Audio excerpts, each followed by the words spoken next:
you understand that the Church of Tomorrow Morning is here just not only to make you think, but to help you realize where God truly lies, and that's within you.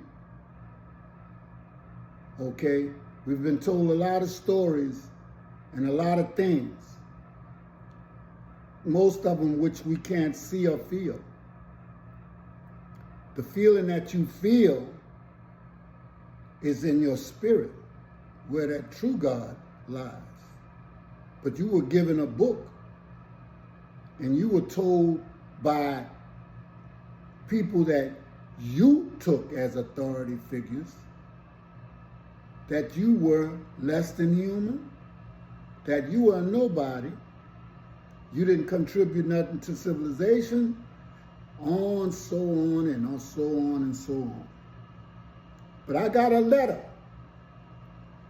from a man who was in a royal position from the 1800s, but his people had contact with Africa since the 1500s. And he tells it exactly like it is, because you're believing in smoke,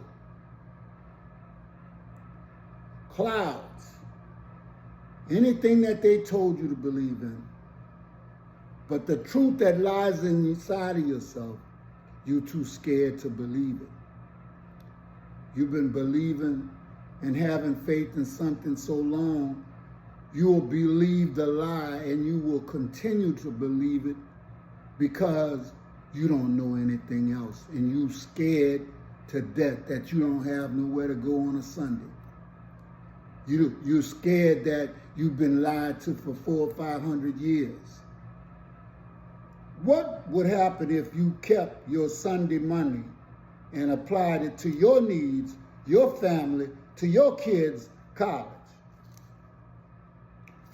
How many pastors would preach for free? In my day, the pastor, he worked. He worked not only for God, but he worked for his substance.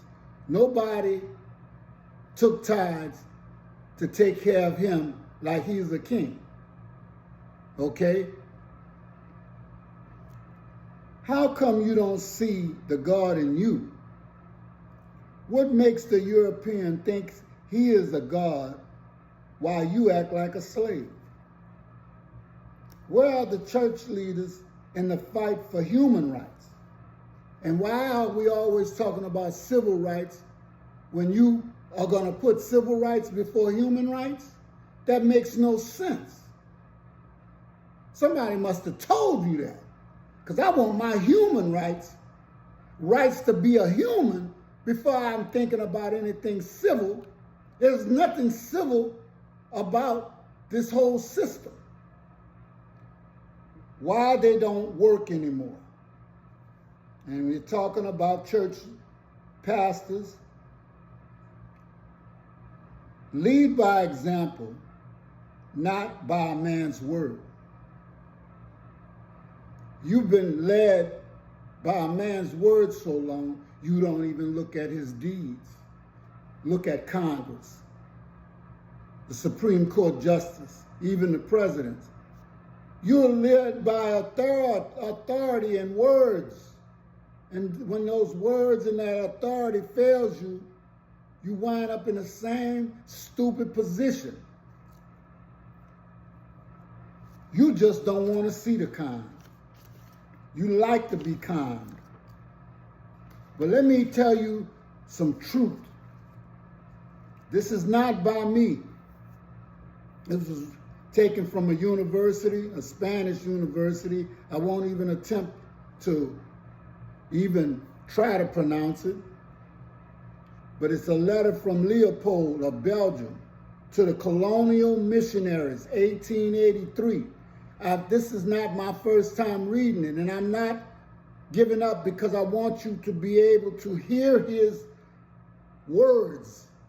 And his words are not only the words of a leader in Belgium, but they are French words, they are American words, they are Dutch words, they are Swedish words, they are European words. Reverends, fathers, and dear compatriots, something that they will never tell you, a person of color. The task that is given to fulfill a very delicate task, and I just made a pronunciation error, and you're going to have to excuse me, but the task that is given to fulfill is very delicate and requires much tact.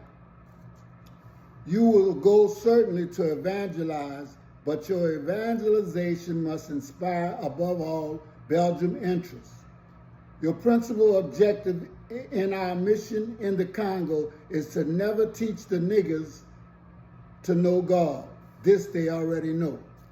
Now I want to simplify something to you. He's referring to you as a nigger, but he's the first nigger. Europeans are first niggers.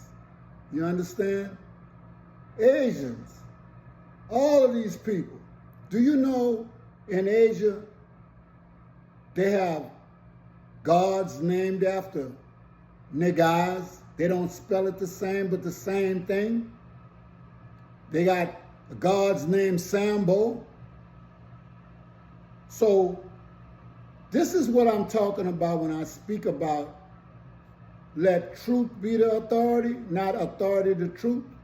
Because this man thinks that he has so much authority, he can change your name, your life. And that's what he did in the Congo. And they're still doing it today because we let them. Your principle, they speak and submit to other gods, Mangu, Zambia, Zamakoba, and what else I don't know. They know that to kill, to sleep with someone else's wife, to lie, and to insult is bad. Your essential role is to facilitate the task of administrators and industrials, which means you will go to interpret the gospel in the way it will be best to protect our interests in that part of the world. So he's telling you right there that they're going to teach the Bible that in a way that protects their interests in the Congo.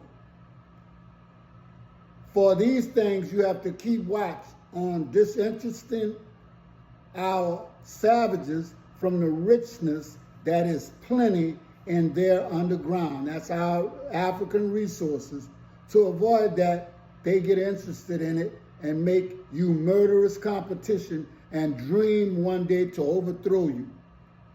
So they're coming in to your country, Africa, America, and wherever else they go.